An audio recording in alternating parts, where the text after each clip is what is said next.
Hey traders, Akil Stokes here, and welcome back to another episode of the Trading Coach Podcast. Man, oh man, do I have a special episode for you today. If you've been a frequent follower of the podcast, and thank you if you are, the support has been amazing. We're growing each and every day, each and every week. It's fantastic to see how many people, not just traders, how many people we are inspiring. But if you followed the podcast, you know that I did an episode talking about the moment, and moments are very important to me. Moments are kind of what you live for. If you don't know what a moment is, a moment is it's a point in time that you remember clearly. That point in time was so great, so magical, so important that you can bring back, right? Your RAS has captured and you can bring back every minute detail of that moment. Well, that's what we had this past week. On social media, I shared a post the other day just bringing up a simple question of what would you choose? And it gave 4 options. It gave the choice for $1 million straight cash. It gave the choice of being able to mentor the richest person in the world for 3 years, the choice of a coin flip opportunity at $200 million, and the chance to get free travel for the rest of your life. And I thought it was just a cool opportunity to share. I always like asking questions to see where people's minds are at. And the response was amazing. There were over 8,000 people that responded.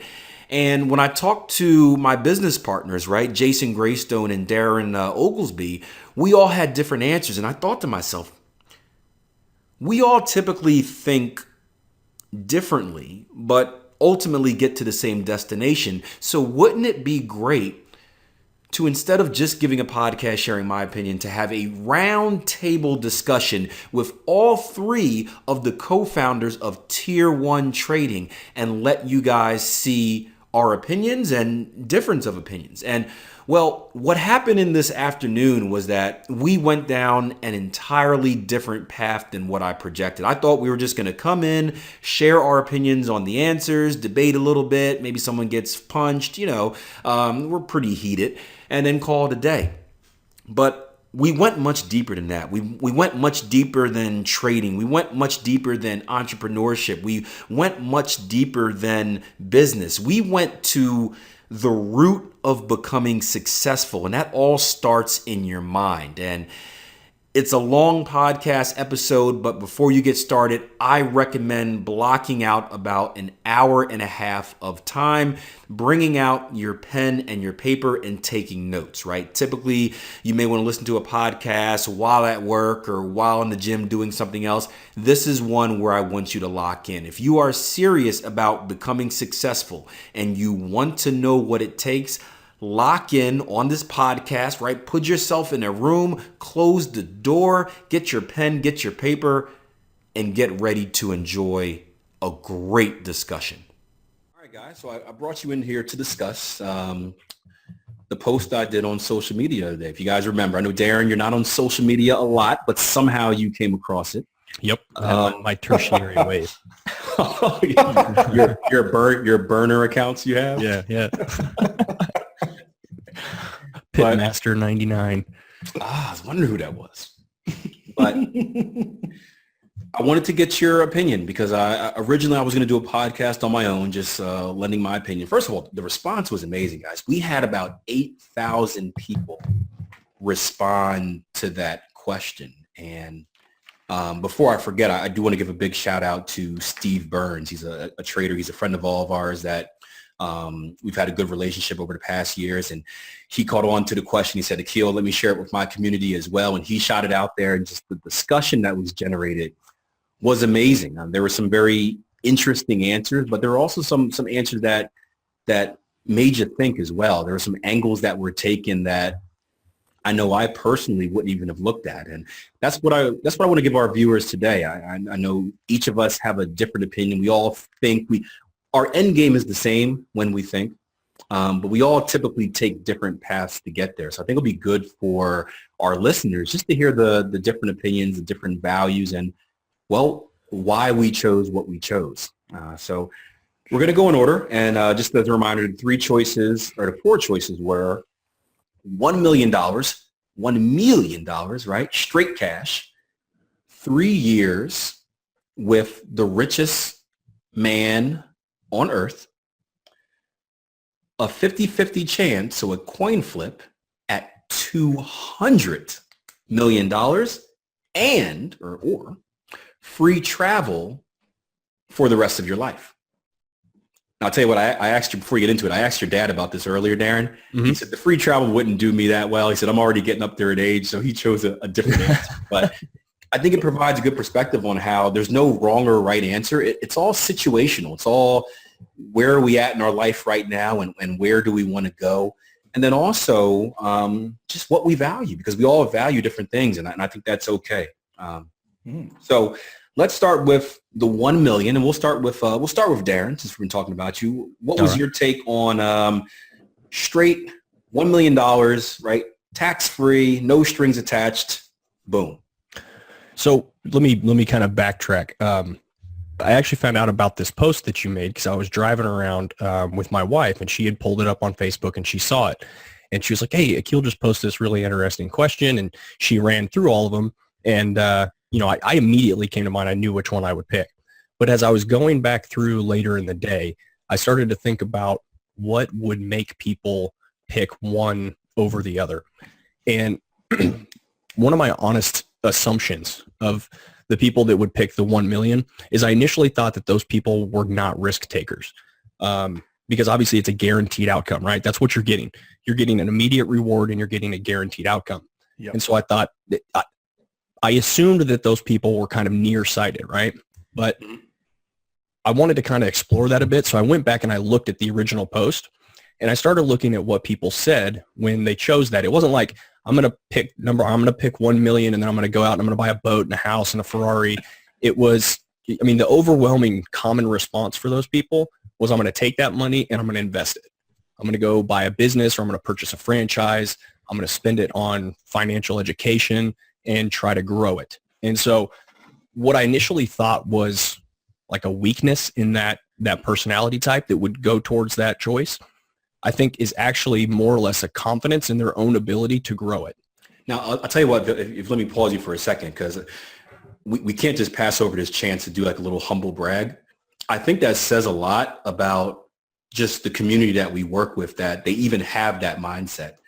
Because I think, like you said, most people would originally think that, oh, safe, easy, boom, that's it. But to see people out there, like you mentioned, have the wheels kind of churning and saying, okay, I would take this million, but here's how I would grow it into the 200 million. I think that just says a lot about the quality of really trader, person, friends that we have, whether it's people that we work with directly or just people that follow us in our community over on social media.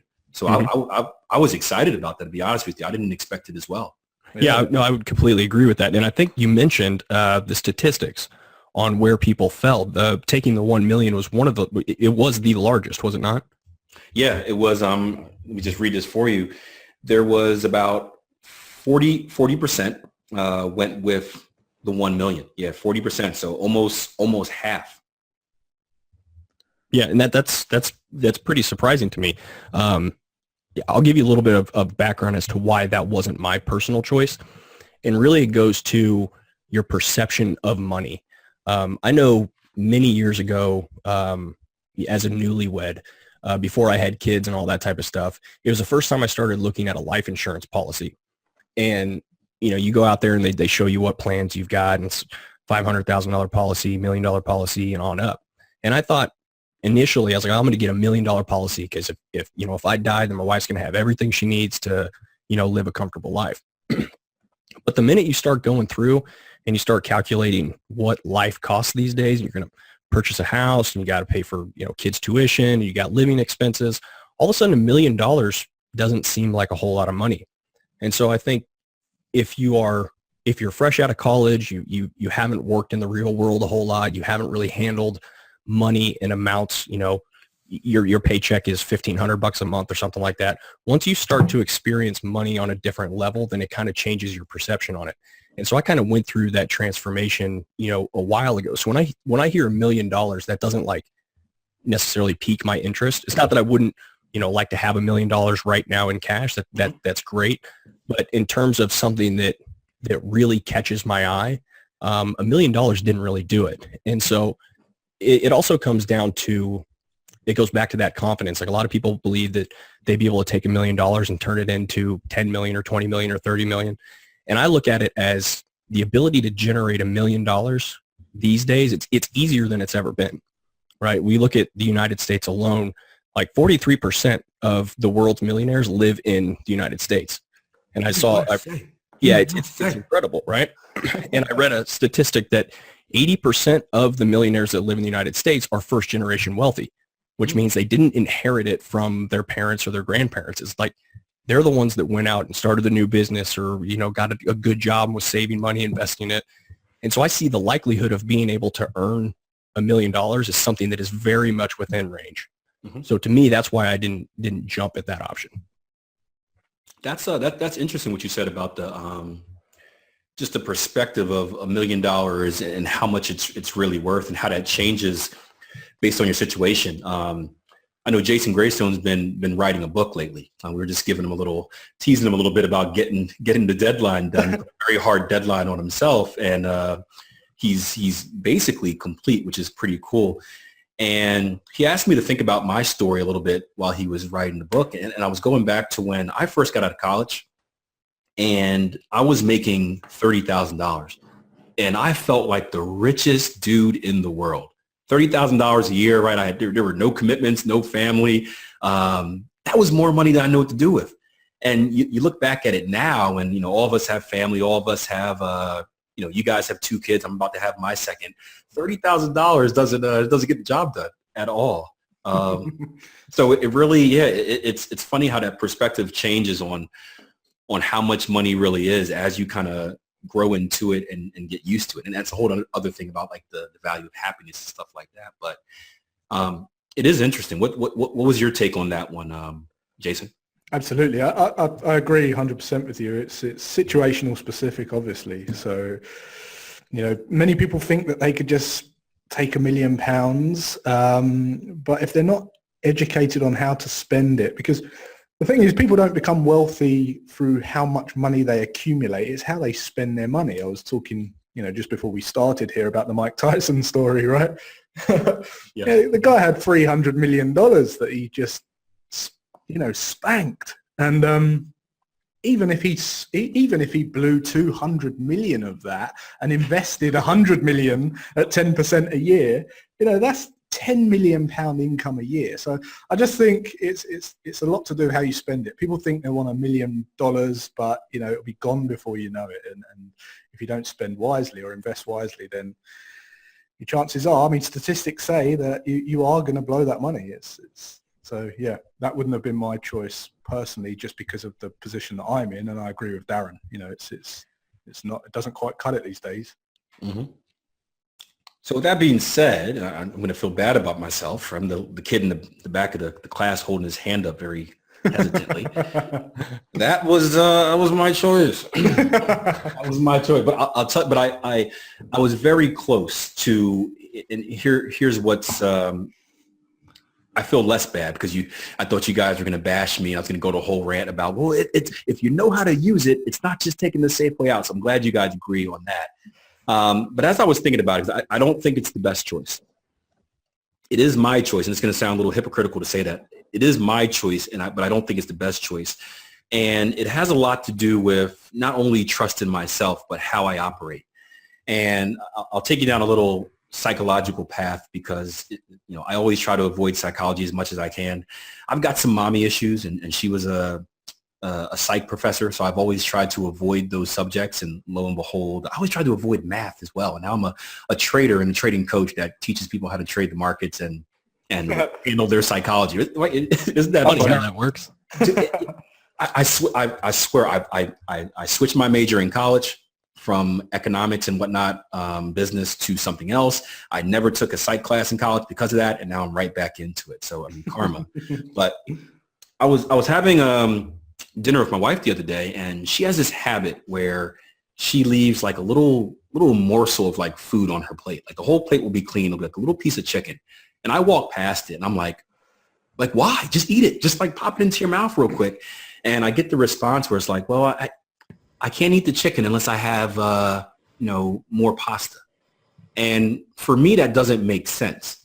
And, and we went down the psychological thing about how that has to do with kind of your living habits as well. So without throwing my wife under the bus, I'm the exact opposite. When I eat, right, if I have food, right, if I have protein, I have pasta and green beans, let's say, I eat each of them individually at once, right? My wife mixes them. She takes a little bit of chicken, dips it in the pasta and whatnot. I finish the entire chicken first, and then I go to the pasta, and I go to the green beans. And we were talking about how that really reflects your life. And my wife is someone that she starts a lot of tasks at once, but then has trouble kind of finishing them. Where I'm more of a task completionist, right? I start one, and I have to go all in on that one and finish it before I can move on to the next. And that's one of the reasons why I chose the $1 million. If you were to ask me this question maybe 4 years ago, my answer would be completely different. But right now I have a specific task when it comes to real estate that I want to complete. And having that sure thing puts me in position to basically, not fully, but put in a big chunk of completing that task.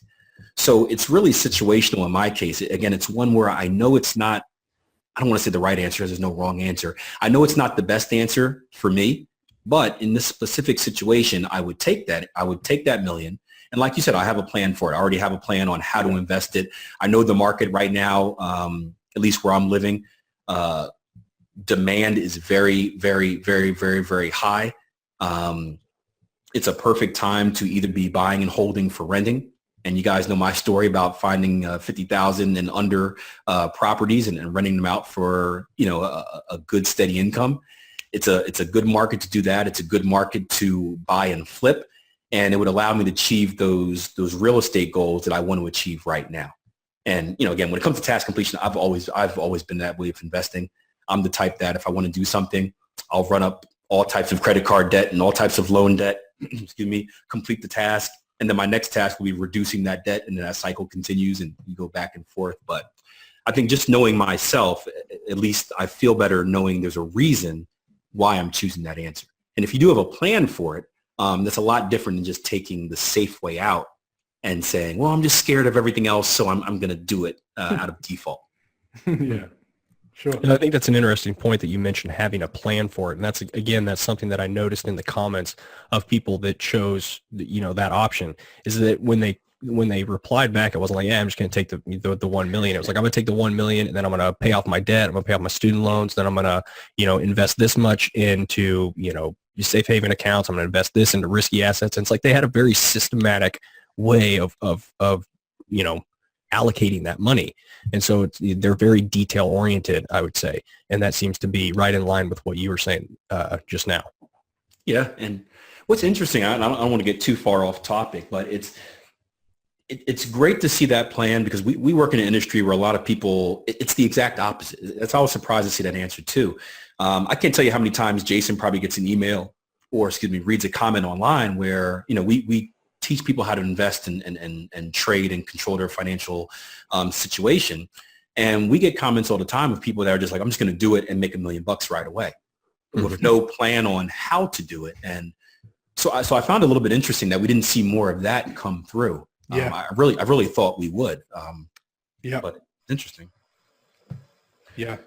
I think a lot of people, it's funny because through my journey, I got told that I got to a point where I was, really hammering through my business and sort of self-development, and I had my eyes fixed on where I wanted to go to. And people start to say to you things like, you're money orientated, you're almost calling you like greedy or selfish, right? And like it's a negative. like it's a negative, right?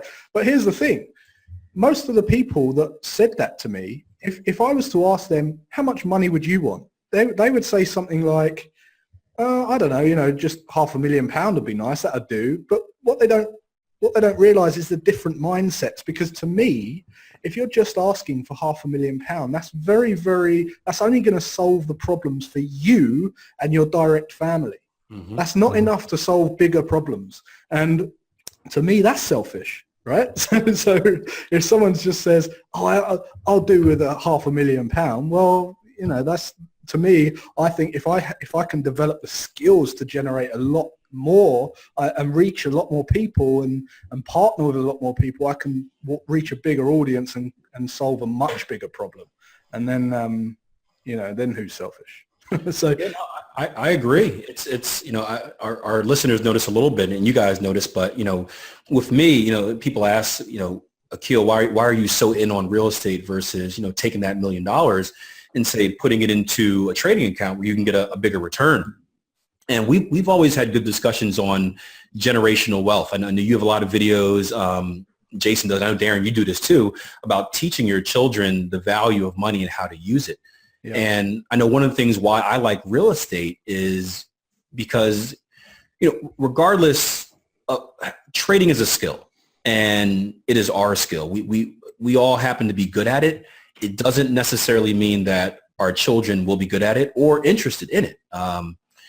But when you have something like real estate, and this is just going on the subject of doing more, not being selfish, you have something like real estate. My longer term mindset was always to set up a portfolio that I can pass down to my family members. So when my kid is old and his grandkids are old, you know, whether they want to actively be involved in it or not, they have something that is producing them, basically, or creating generational wealth for them. Of course. And so when you, like you said, when you put it in that perspective, it's selfish to ask for only enough for you, yeah, with no plan on how to help others as well. Exactly. So good chat. Let's get on to the next one. And the next one, we're just going to go left, right, was spend 3 years with the richest person in the world. Now, this is very important. Reading through the comments, I saw a lot of people choosing rich people or choosing specific people. It's a very specific person. It is the richest person in the world. So it can't be who you want it to be. It has to be the one person. If I'm not mistaken, that should be Jeff Bezos, correct? Correct. Mm-hmm. Yep, the richest. So that's who you're spending your 3 years with. And this was surprising. We essentially did 2 polls on this. And initially, with kind of the smaller sample size, there was about a 28% vote for this option, which I thought was fair. I mean, that's more than a quarter. There's 3 choices. However, once we opened it up to a larger vote, the total was only 6%. Well, and I guess my question to you, we'll start off with Darren again. Why do you think that is? What not only just the drop, are people just not valuing it, or, you know, why do you think it's so low? You know, it's a good question. I don't know that I'd necessarily have the answer to it. When I look at that question, I try to think about what are they really getting in value, or what are the people that choose that option, what are they really trying to accomplish? Because I don't think anybody picked that, the you know, hang out with the richest person in the world for 3 years because they needed a buddy. You know, I think there are deeper ideas behind that. And I think what it comes down to is that people know that if you want to achieve a higher level, or if you want to achieve success, then it's smart to put yourself around people who have achieved already what you want to accomplish, right? Yes. And so I think that's what people are, when you choose that option, you're thinking, okay, if I can associate with this person on a close level for the next 3 years, there's going to be a massive amount of knowledge and experience that I'm going to gain from that. And then I can parlay that knowledge and experience into achieving my desired outcome, right? I think that's a correct assessment. Wouldn't you guys agree? Mm-hmm. Yep. Yeah. So then the question is, will you obtain the knowledge or experience that you need? And then if you do attain that, will you be able to execute that information or execute that experience in a way that allows you to achieve your desired outcome? And I think that's where my that's where I kind of draw the line with it, is I don't know that I would actually achieve some secret information that I could only get from that person, right? Like I don't know that there's necessarily some top secret thing that Jeff Bezos knows that allowed him to become the richest man in the world. Now I could be wrong, and that might be why he's the richest man and I'm not. But I've been studying. Yeah. So maybe he does, and he's laughing at me as he listens to this podcast. Whatever. He might have the last word. But I've been studying wealthy people for a long, long time, right? And I find that there might be minute differences between them, but they all tend to they have similar characteristics, or they say certain things about, hey, this is what helped me succeed. And I actually pulled up a video I found of Bezos talking about some of that stuff. And he talked about the same things that I heard, Warren Buffett or Bill Gates. They all talk about the same things. You take risks. You can't skip steps. There's a process towards success. It doesn't come overnight. You got to be persistent. You're going to have failures, and you got to push through them. And so I look at that stuff and I'm like, okay, well, would I really gain some type of special knowledge from that experience that I wouldn't be able to get otherwise? And I guess I feel like I wouldn't. So that's kind of why I steered away from it. But maybe I know, Greystone, you've got a bit of a different perspective on this one. Yeah, I mean, going back to Akil's question, why he thinks the 6%, it's such a low turnout of choice there. And I think you're right. It's because it's the most difficult. It requires the most input from you to go and leverage and the accountability, because you've actually got to do something. So people can't trust themselves to actually go and use that to the best of their advantage. They want something that's done for them. And if you can't see the power, and you've never leveraged this type of scenario to use it for your own success, then you wouldn't know. So it's obviously going to be a low answer.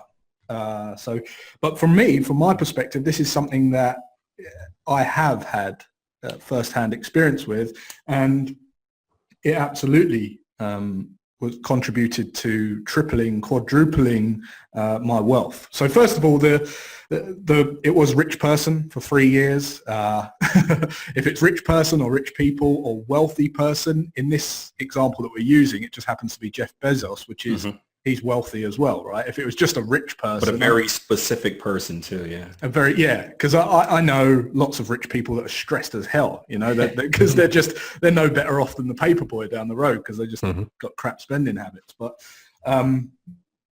it's all about, for me, this is firsthand, and it's all about being around those people, because environment dictates performance. So if you can pick up habits, and you can develop good habits, like not watching TV and instead setting your alarm for early, get up early, get productive, you're just generally going to have better results anyway. Then there's the information from them on their journey and what didn't work. You guys know that I'm always a massive fan of asking what doesn't work. I never actually ask what does work. I always say, why didn't you do that? Why aren't you doing that? Why did you change from doing that? I remember bugging Akil back in the day, like, why don't you do that anymore? Why do you do? And I'm a big fan of asking what doesn't work. But again, you're going to have to ask the right questions, which then leaves it down to you, which is not attractive. And if you haven't seen the benefits of this type of thing before, it's not going to be the most attractive answer. And then, of course, there's access to their contacts. If you could have access to their contacts, or they could put you in touch with people, investors, all the rest of it. But to get to that point, you have to ask the right questions. You have to, you have to be in a position. You still have to get to a position to present yourself so that when you get that one shot, that you can leverage it and make the most of it. Because if you don't, and you're just hanging around them and eating their free food and going home and watching TV every night, then you're not going to get anything out of it. You'll just have a nice friend after 3 years, and he'll be on his yacht, and you'll just be in your bedsit still. So, I think the reason it's such a low turnout on the answer is purely because it requires the most effort, and the result is a bit, it's a bit risky. You may or may not get anything from it, but I can tell you from my point of view, partnerships and getting out there and networking and, connecting with people is the biggest, it has been the fastest accelerator to my own personal wealth. And that's why you see me out there. I was with Hassan the other day interviewing Hassan. I'm very much, get out and meet people, because, you never know when they can scratch your back. But yeah, hang around with the richest people, find out what doesn't work from them, copy what they do, as long as they haven't got poor spending habits, and then put yourself in a position where when the moment comes, you can just strike. Akil talks about always training to be ready for a marathon, or if someone rings him up, I rang him up last November and said, Akil, do you want to run 1,100 kilometers in November? And he's like, yeah. He was ready for it, right? He was like, of course. And I was like, well, don't you want to train? And he's like, no, I'm ready. That's the sort of situation I'm talking about, right? Because by the time you've spent 3 years with the richest person, if you're not in a position by then to go, right, if an opportunity comes knocking at my door, I am the best person to take this thing by the horns, there's no point. Grayson, I think that's actually an excellent point, is the idea that fortune favors those who are prepared, right? And I think if you asked, Bezos, Gates, Buffett, any of those guys, they would say when they started out, they didn't start out knowing that they're going to be in the position that they're in now, right? Nope. But they were prepared. They did the work. They put in the effort in the beginning. They didn't skip steps. So that way, when the opportunity came, they were in a position to actually take advantage of it. And I think that's what you're saying there, is that if you're not willing to put forth the effort, and if you're not willing to get yourself to the point where you'll actually be able to execute if given the opportunity, then it really doesn't matter what you have access to. We see that a lot with traders. We could give a trader a system that wins 95% of the time, and you put it in the hands of a lot of people, and they'll blow their account. You're like, how could that possibly be? Well, it's because they haven't done their due diligence. They haven't gone and back tested it. They haven't developed their reticular activating system. They haven't mastered their own, trading psychology. Yes. And so even if you give them the best tools in the world, if they haven't put forth the effort and they haven't, done what's required, then it doesn't matter, because they're going to end up, failing anyway. Yeah, and it's absolutely. And hanging around with the rich people, it's about asking the right questions. So for me, put it this way, if you spent 3 years with a rich person just asking how you could do it quicker, how can I do it a bit quicker? How can I do it a bit quicker? Or is there a quicker way to do it? It's a bit like us with the trading, right? Akil was talking earlier about there's lots and lots of different trading coaches out there. But guess what? There's lots and lots of different martial arts out there, and they've all got a black belt, right? They've all got a black belt. But if you tried to do Wing Chun and Jiu-Jitsu and karate and judo and Krav Maga all at once, it's going to take you forever to get to the black belt. At some point, you're going to have to focus, hone in, and ask the right questions on one. Otherwise, you're just going to end up in the abyss. It's going to take you forever to get to where you want to go. And it's exactly the same with the people we teach at trading, that shiny object syndrome. So for me, it's about asking the right questions as well with that rich person. Otherwise, it's just no good. Now, I think I may have taken this one a little bit too literal. Because I mentioned before, I kind of go all in. And like you guys, I've had mentors. And I remember my first business mentor, he was a guy that actually got me into both real estate investing and the stock market. And I would literally go to him and just sit in his office for like 8 hours a day. And like you said, I would just fly on the wall. I would ask a few questions, but really I would just watch and what is he doing? Ask, why are you doing this? And kind of study his habits. And I think that's more valuable than what people think, because one of my first, this wasn't the answer I chose. I obviously shamefully told you my answer. But one of the things that first came to my mind is, who is the richest person? I was pretty sure it was Bezos, but I wasn't sure, because it really depends who it is. For me, if I'm looking for quote unquote mentorship, and you want to have someone that is, and these are my initial thoughts, you want to have someone that's in your field, someone that you can relate to, someone that you can immediately take the information from and kind of translate it into what you're doing. Now, again, that's very situational. We've all been through mentorship. We're all at a point in our career where we're not settling by any means, but we have developed those same good habits. For someone that is newer, that maybe hasn't gone down that path yet, it's going to be very important. But I like what you said, Jason, about it doesn't have to be mentorship. It can just be a study. Like, you don't have to have, because what if Bezos is busy? What if you have the person, we don't know him personally, seems like a fun guy, right? He's always having fun at the Clippers games. But what if he's a type of person who's just not going to take you under his wing? He's like, look, I'm busy. I'm going to do my thing. My intern will tell you what it needs. Is that the same value? And after your comment, at first I thought no. But after your comment, it could be, because like I said, it's simply watching for someone that's getting into the game, simply watching and observing and maybe every once in a while, why didn't you do that? Yep. That can have a massive amount of value as well. So I know you just opened up my eyes to that, because again, I was thinking, just like, again, we had a trader the other day on our site who mentioned a pretty famous stock trader who he had taken a course from. And this guy is a tremendous trader, but he said his mentorship was horrible.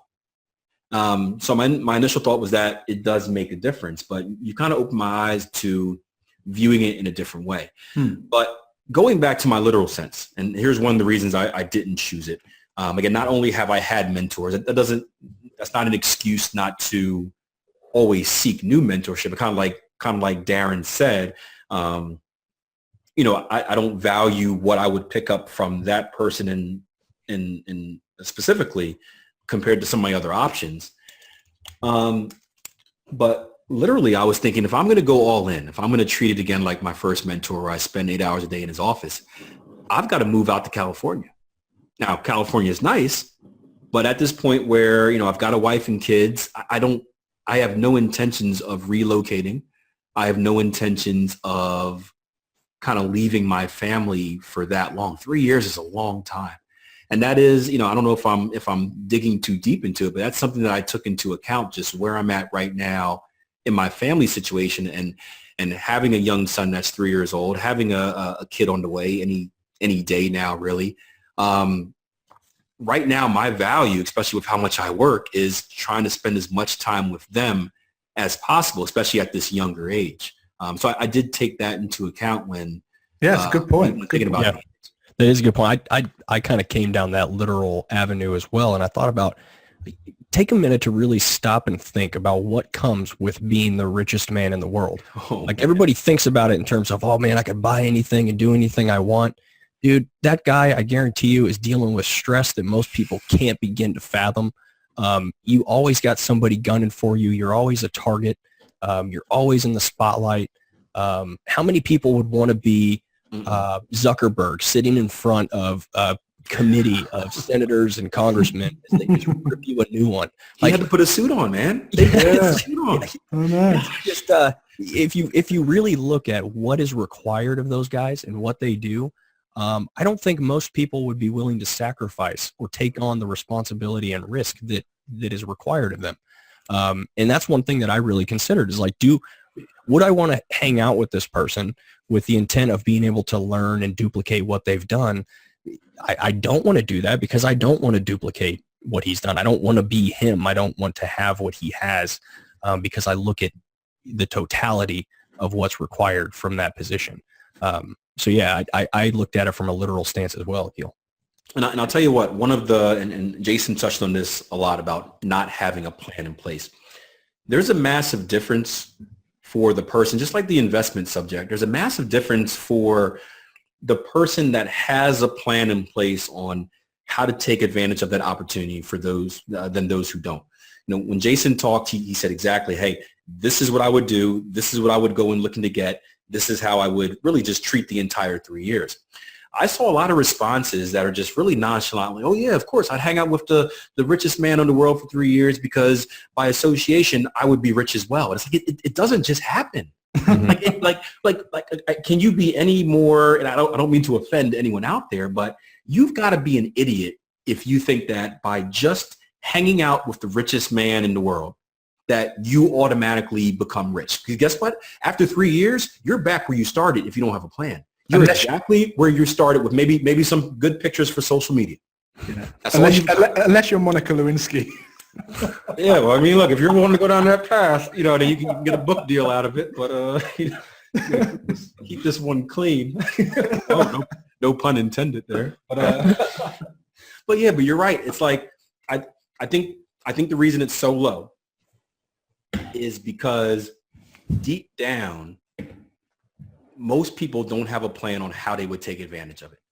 You know, maybe if we get 20, again, we get 8,000 votes. So it's a lot of people. If we had 20 people and, you know, I would say maybe a quarter of them actually know right now, like, hey, I'm hungry. I've been working. I'm just waiting for my chance. I'm fully prepared, or I would make myself fully prepared to take advantage of this opportunity for what happened. And those are the people that are going to be successful.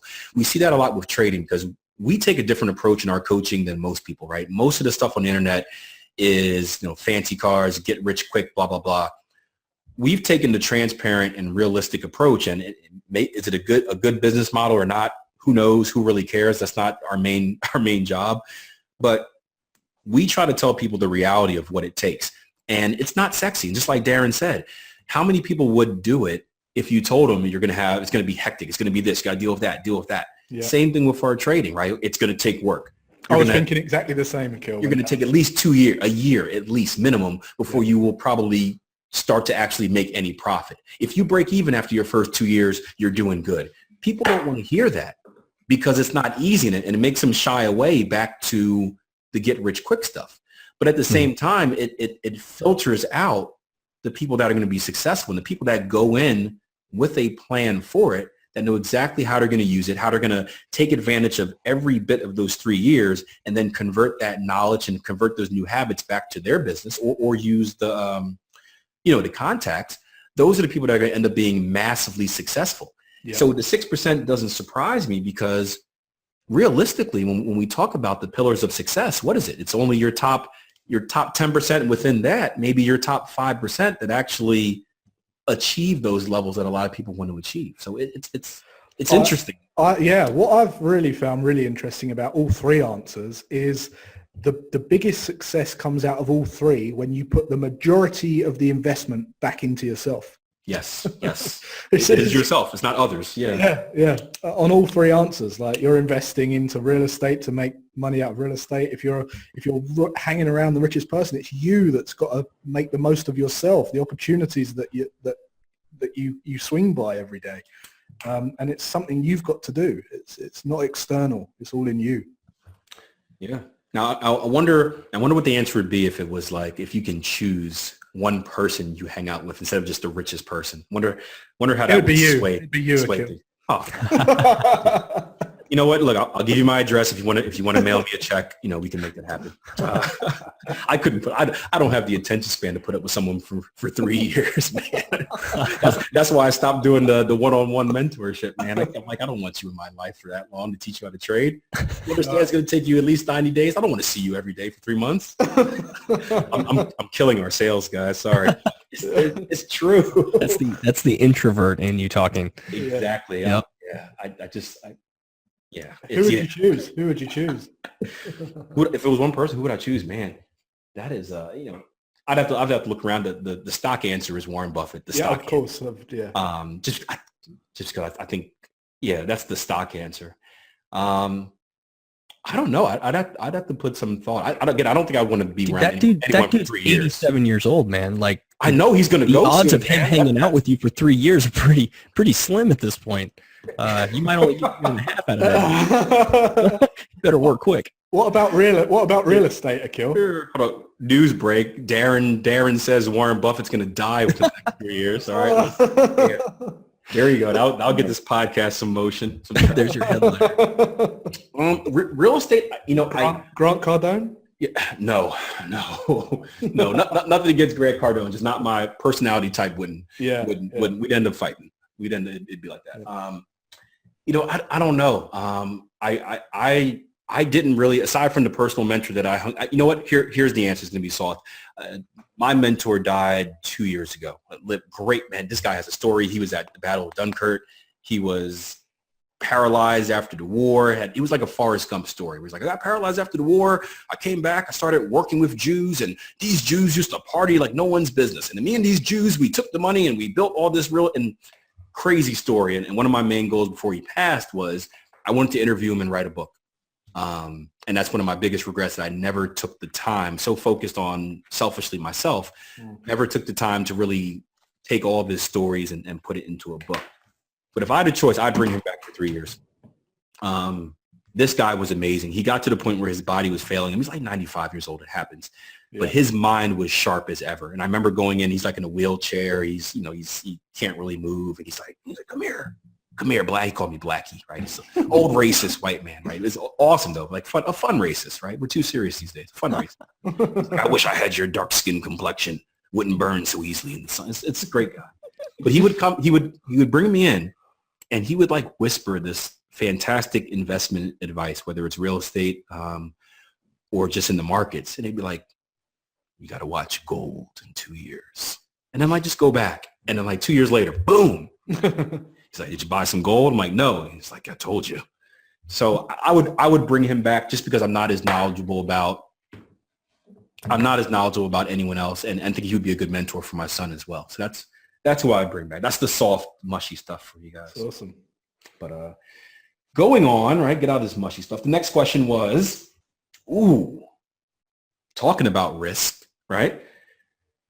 A 50-50 chance, a coin flip, a coin that cannot be flipped by yourself, because many of you, if you're like me, you mastered the art of making a coin land on whatever side you want it to. That's how I made some money in elementary school. But a 50-50 chance at $200 million. Greystone, we'll start with you this time. Okay, for me, 50-50.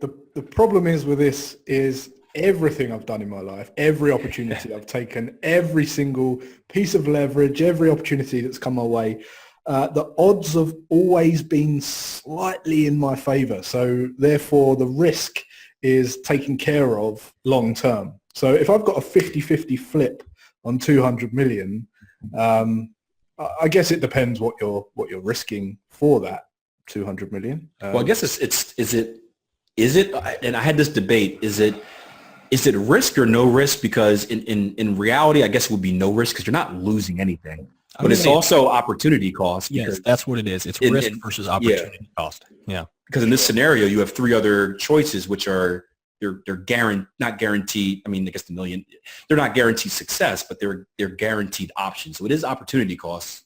And I know Darren will touch on that later, so I'll stop. But yeah, okay. Well, assuming that, I mean, amassing a £200 million fortune in overnight is going to give you more problems than you thought there would ever be, unless you've organically grown that wealth, and maybe you've already got hundreds of millions. If you haven't got hundreds of millions and you've got nothing and you amass 200 million, you're going to have problems that you don't know how to deal with, because there is stuff that you learn as you organically grow your wealth that you just aren't educated on. So one thing is problems from not having enough money, and there's obviously a lot of problems for having too much money. And if you're undereducated on how to use that money in such a short space of time, I think you're gonna struggle. So it sounds like, and this is for any sports nerds out there, ESPN did a great series called 30 for 30. Where they kind of talked about the epidemic of like professional athletes going broke. Right? So are you thinking around the same type of path where it's like many of these athletes have come from nothing? They've never. I heard an interview at church the other day of this guy that if they asked him, beyond dirt poor, and they asked him if he could have anything in the world, what would it be? And he said a pillow. Like that's how poor he was. He just wanted a pillow so he can sleep comfortable at night. Yeah. And he eventually made it to the NFL. So you go from dirt poor to millions and millions of dollars, and I'm just trying to see if that's the path you're going, where it's like you suddenly have this accumulation of wealth, you don't know how to use it, people take advantage of it, and it basically backfires on you. Let me put it into perspective. If over the period of 10 years or 20 years, I accumulated 200 million through hard work, building a business and building a network of people, people around you see what you're doing and you're growing and everyone's aware of what you're doing, you're growing, you might lose a couple of friends here and there. If you just amass 200 million overnight, you've got tax problems, you've got people asking you for money, you've got people who, your closest relatives you're probably going to fall out with, family. it just puts you in a situation where if you're not prepared to deal with it, I'm not saying it's a bad thing. I'm just saying if you're not educated and you haven't organically built up the skills and the knowledge of how to deal with that much money, overnight it's going to cause a lot of problems. And that stems from the lack of financial education. Yes, assuming, right? of course. People not being taught or having the experience. I guess you got to be taught before you would want to be taught before having the experience, not knowing how to handle it. Absolutely. Yeah, putting a big gun in your hand and not knowing how to use it. Yeah. Well, we see that a lot. Akil, you mentioned that happens a lot with athletes and that type of thing. We also hear about stories from people that win the lottery and they win $200 million and the dude's completely broke within 2 or 3 years. And a lot of that comes down to poor spending habits before they got the money. So they think they've got the money and then it just starts to run out as you buy boats and islands and houses and fly private jets and all that stuff. Like, you can burn through money pretty quick. And that kind of goes back to what I was mentioning about the first option, the $1 million. Unless you've dealt with, larger amounts of money, you tend to think that that money is limitless, and it's not. So unless you come to it with a framework of having your money work for you versus, just money being something that you continuously spend to amass stuff, then you're going to go broke whether you've got $1 million or you got $2 million or $200 million. Sorry. 100%. And so, I think there's a lot of valid points there. Yeah. Yep. So what's your take on that, Darren? See, now my take is this was the option that I picked. Oh, you hypocrite. Yeah. I said that you guys made valid points, but for me, it comes down to, it goes back to something that Akil, you said when we were talking about the $1 million option, and also something that Greystone said as well. Akil, you mentioned that you had a very specific plan, right, with real estate, and you had certain goals and you knew exactly what it was going to take to accomplish those, right? And in that instance, for those goals, you knew that $1 million would get you where you needed to be. Greystone, you mentioned that you even questioned, hey, is it potentially selfish of you to take the $1 million? Because think about all the good that you could do. By having more. Think about what you could do for your friends, for your family, for the people around you. And it was those two things, those were those two reasons as to why I picked the 200 million option. And it's because I've got a very specific plan of what I want to do with my life. My personal long-term goal is to live as a philanthropist and just be able to identify people, businesses, organizations, things that I believe in, and then be able to donate my time, my knowledge, my experience, and my money to support those causes. And so I see the $200 million as a huge opportunity to do good for not only myself and my family, but my friends, those people in my community, organizations that I'm connected with, charities that I'm involved with, those types of things. So I see it as I would almost feel a sense of duty or obligation to take that 50% risk because of what could come of it. Now, if I took the 1 million, I might be able to change my life for a little bit, or I might be able to help out a couple of people. But I see the $200 million as, real life-changing money. And so with the chance of a coin flip, I'd say, give me the quarter, let's flip it. And I came to that decision within like 4 seconds of hearing all the options. Like, I was immediately there because I had a very specific plan. It's something that I've been wanting to do all my life. And that doesn't mean that you can only do philanthropy or you can give to charities if you have $200 million. It's just, I've looked at some of the things that I envision being able to do, and that would definitely allow me to do them. Whereas the other options here, they might change my own life for a temporary amount of time, but it wouldn't really allow me to accomplish my lifelong goals. Whereas the third option, the $200 million would. So, and that's big. And this is what I personally thought was the best choice. The one that I would usually go with, because I'm typically one of the things that Darren said that you guys listening really need to think about is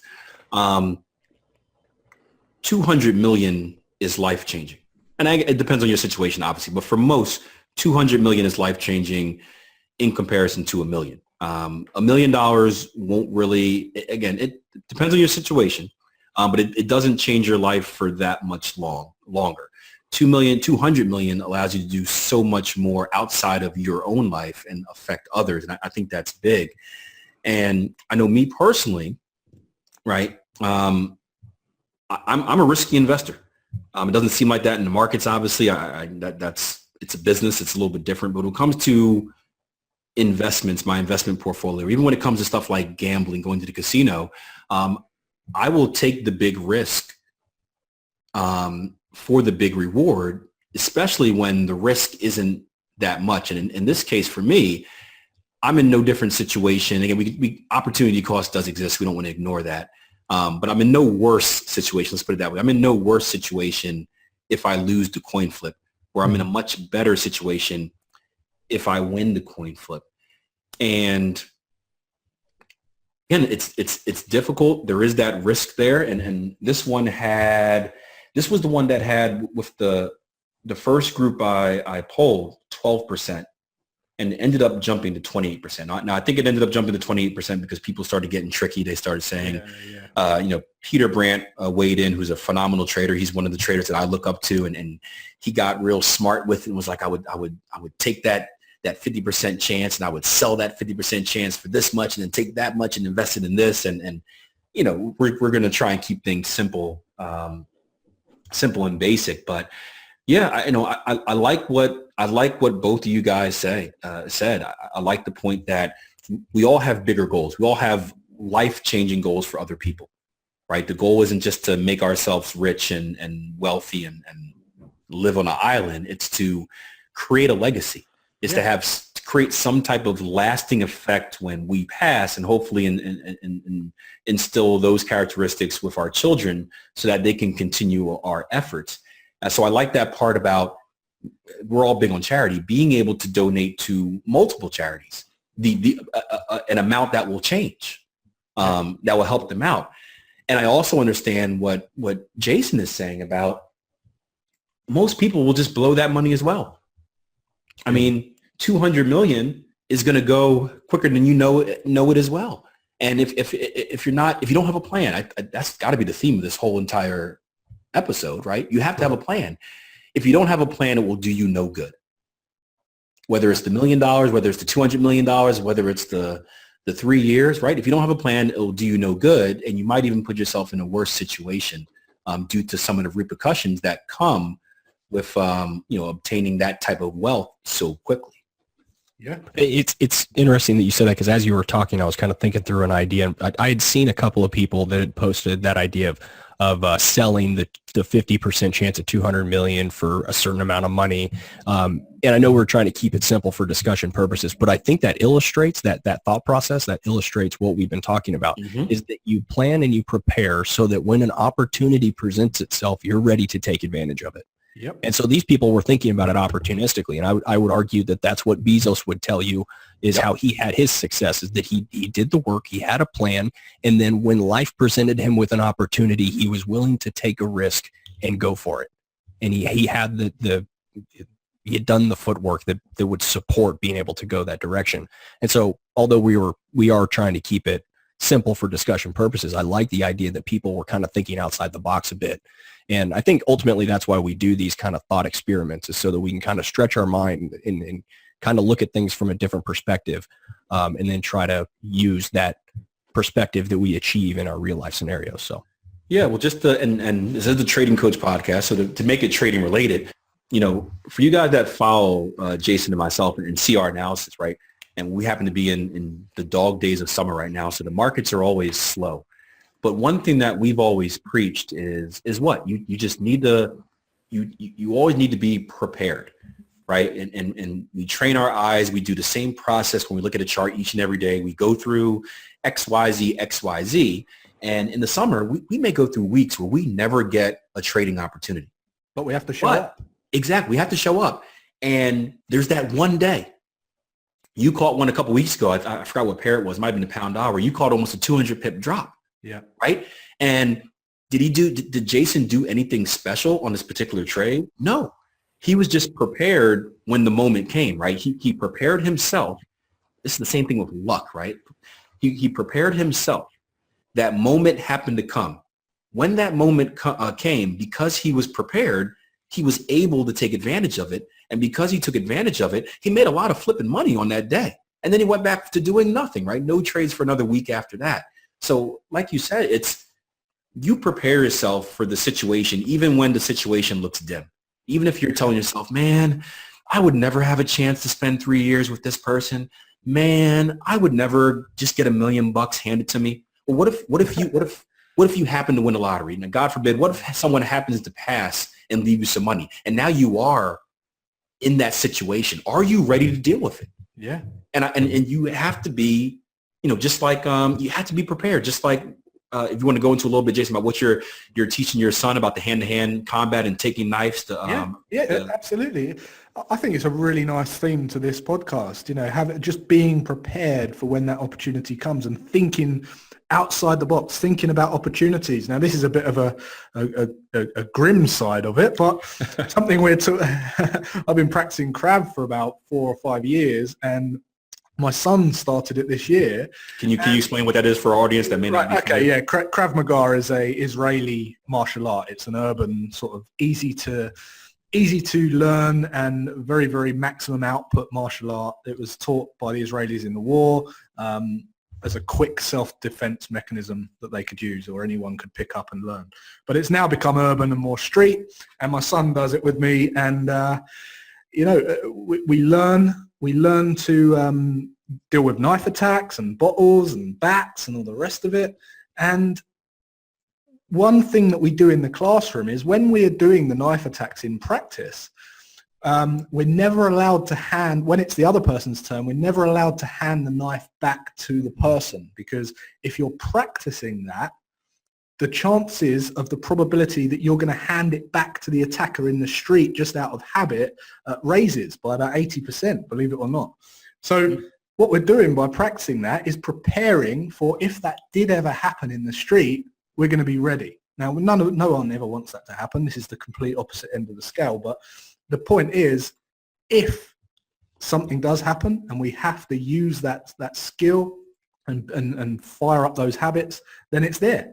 And I would go back to trading as well, Akil. There's how many people moan about not having enough starting capital, right? And I mean, it's got to be a big percentage of traders. But the problem is, they don't see that it's so easy to attract some money from investment. All they have to do is put in the works. If you're going around just talking about it and not putting in the work and not demonstrating your results, not taking it seriously, not sort of transparently showing that you're treating it as a business and you're taking it seriously, you're wasting time. Because if you do want to attract investment, well, guess what? If you do take it seriously and you've documented all that stuff, you've journaled, you've got a business plan, a trade plan, and someone comes to you and says, hey, you're a trader, I want to throw you some money, but I want to see what you've got. I want to see if you can show them all of that stuff against someone who's got nothing and has just been complaining for 2 years, well, guess who I'm going to throw my money with? I'm going to throw my money with someone who's ready for the opportunity.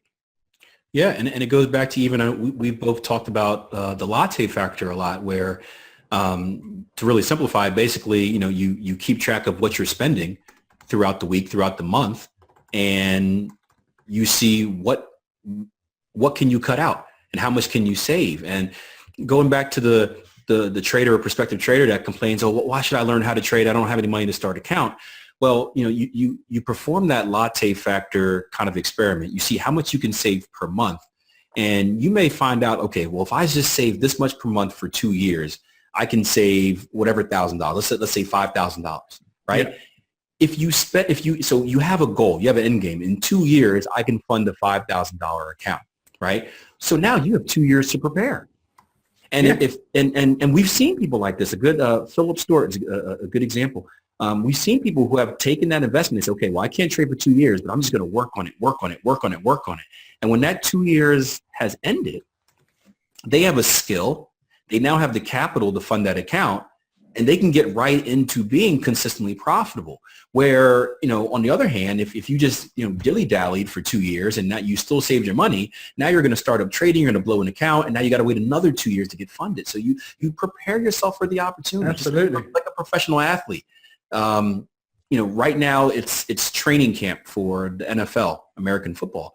And a lot of players get injured. And there was a former player on TV the other day saying, these are the moments where professional careers are made because there's some backup somewhere that didn't get drafted, that just walked on, and they gave them a uniform because they needed a body. And someone ahead of him got injured. He was prepared for the moment. He showed his coach that he could perform, and now he got an NFL contract. Just be prepared. Yep. All right, so let's just go to the last one now. Man, we're making this podcast a lot longer than I expected, but it's full of so much valuable information. So I know our listeners are going to get a lot out of it. The last one coming in at 25% was travel. This was free travel, I believe. Free travel, and we're going to look at travel as what, planes and housing or transportation and housing. Free travel for the rest of your life. And if you guys want to, you already know our choices by now, so none of us chose this one. But my business partner did. My good friend and my business partner, he chose travel. And I guess I'll start off. I'll tell you this. This was last on my list. And it's mainly because it's just a personal value. You know, I've seen people typing out there, well, how can you turn down free travel for the rest of your life? How can you not want to see the world and do this? And it's not that I don't want to see the world. I enjoy traveling. But at this particular time in my life, I'm not in the position to be a globetrotter, nor would I want to be. So I don't value it as much as the chance at 200 million, the $1 million, the 3 years of mentorship. It's just last in the line of what I value. Because you got to think that those people that chose travel don't have like toddlers, because as parents of young kids, the idea of traveling across the world with a 3-year-old and a newborn, it doesn't sound that appealing. Well, I'll tell you what, we've got the Royal Ball kicking off in December. And That's right. I've been doing the plans for it, and it's like, at first, me and my wife had talked about it, and we're like, yeah, this is just going to be, the two of us. And they're like, well, we're going to be leaving the kids for a long time. Maybe it'd be a good opportunity. So we're going to bring them along. But I'm not going to lie. I'm dreading that overnight flight, this being their first flight and it being an international one. It's going to be tough. But, yeah. Yeah, I was considering going the private jet route just so I didn't piss off the rest of it. Yeah, just gonna get on the plane and apologize to everybody on board right at the beginning. Oh man. Maybe I'll talk with the doc and see if they've got like a toddler Ambien or something like that that I can slip in their juice box and get on board. Well, that's a good point. It's situational, and I know again my business partner, my good friend, he was one that chose it. But I know him and his family really closely. Him and his family, they've got this awesome story. This guy's got like 7 kids, and just like straight up, he was disrespected at his job and just straight up quit and said, "I'm tired of working with someone else. I'm gonna do it myself." I'm like, "You sure? With 7 kids, it's a lot of responsibility." And he just did it, and he's become very successful. Ultimate entrepreneur story. But he's got 7 kids, so he's finally at the point in his life where he can do stuff. I think he's got 6, but they always have like exchange students. So there's always like 2 exchange students hanging around from somewhere. He had some guy Nacho from Spain for like a year, and like I didn't even notice him. I just thought he was one or the other. But he's finally at the point where he's like, look, I haven't had free time for the last like 13 years of my life. Or his oldest daughter's 18. The last 18 years of my life, I haven't had any free time. So he values that chance of like getting out there and seeing the world, and his kids are at the age where he can show them the world. He doesn't worry about kind of them burning the plane down. So I can certainly see how people value that. And even for someone kind of like your dad, Darren, who maybe is on the later half of their life, and maybe they've achieved a good amount already. And maybe one of their goals for their entire lifetime was just, hey, I just want to relax and travel. Sure. I can certainly see how that's worth more than the $1 million, more than the 3 years of mentorship, more than the 200 million. You want to do something that just makes you happy at the end of the day. So I certainly, even though it's not my personal choice, I value it last. A lot of it has to do with my situation where I'm at right now. And if you were to ask me, 30 years from now, I may have a different answer.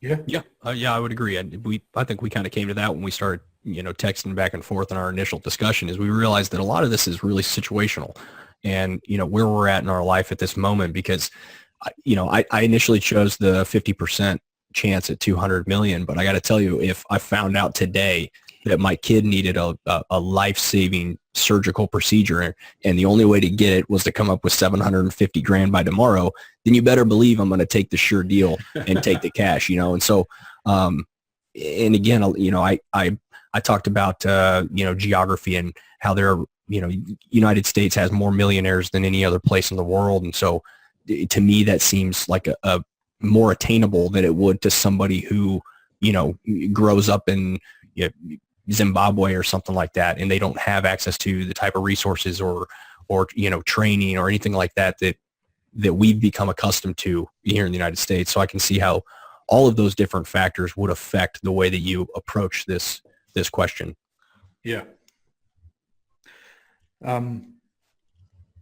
Should I give my 2 pence? Yeah, go ahead. Of course. The reason, I just saw all of the options, and this was the one that I would take least, purely because, one, the world we live in now, it's so well connected. There's less of an urge to go away to visit different people, different family. You're connected with people.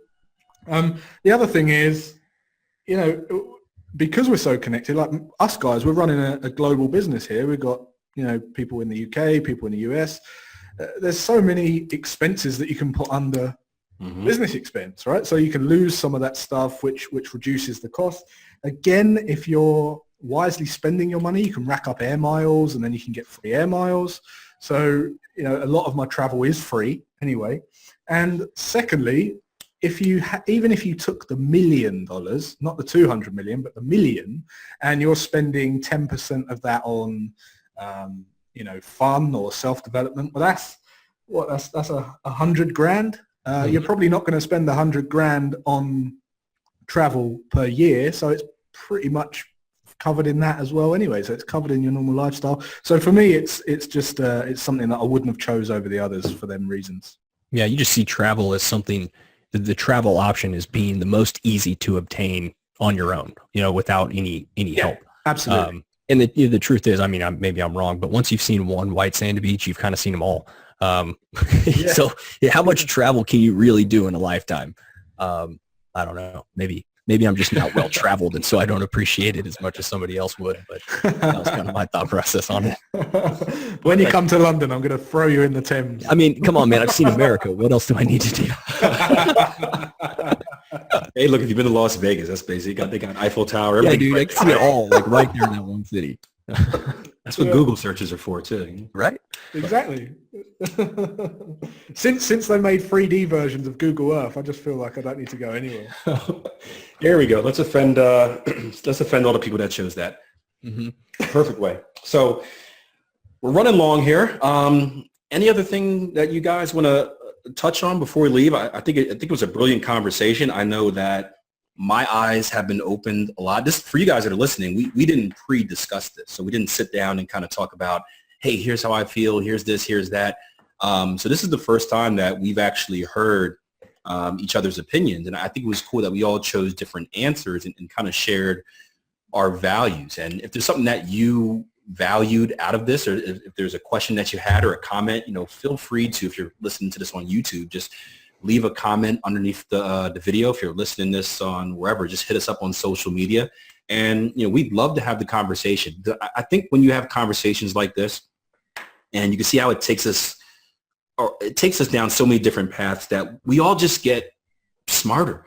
Yeah. We all just become more educated. We all just become more well-rounded. And I think it's very important as a person, as a friend, as a business owner, that we may not always agree with each other or everything we hear, but I think it's important to learn how to listen and just take time to just understand the different perspectives that people have. And that's the value that I got out of this conversation, guys. I don't know about you. Absolutely. Well-rounded. That was a great word. Well-rounded. I have to say, yeah, one last thing is that I was very surprised that the three of us all came at this with different answers. But after we got done talking, I realized that we were all connected by one common theme, which was having a plan. Each one of us saw that, our individual option as the necessary component to achieve the plan that we've already had in place. So I would say if you're a listener to the show, try to define what your plan is. If you don't have one, take time, sit down, really think it through, talk with, your family or your friends, your significant other, and write down your goals, put it on paper. And then once you have a clear vision of what you're wanting to do, start to take action. Because like, Greystone said, you might be able to hang out with the richest person in the world and they might give you a lot of information, but if you don't take action on it, if you don't put it into practice, then you're never going to reach those goals. So I would say definitely plan and then start moving. So I hope you guys enjoyed that podcast. How can you not? I'll tell you what, I left that meeting more fired up than I've been in a while. And that's the key. When you involve yourself in partnerships or when you just involve yourself in a community, you want to put yourself around people that are just as motivated or even more motivated than you. And what I mean by that is every time you leave the community chat, every time you leave a meeting, every time you leave a phone call, whatever it may be, you want to leave fired up. You want to leave ready to get at it, ready to take some massive action. And when you just put yourself in that type of situation on a routine basis, that's when amazing things happen. That's when those gears in the brain start turning and ideas start popping up. And it doesn't matter how many bad ideas you have, guys. You can have 1,000 bad ideas.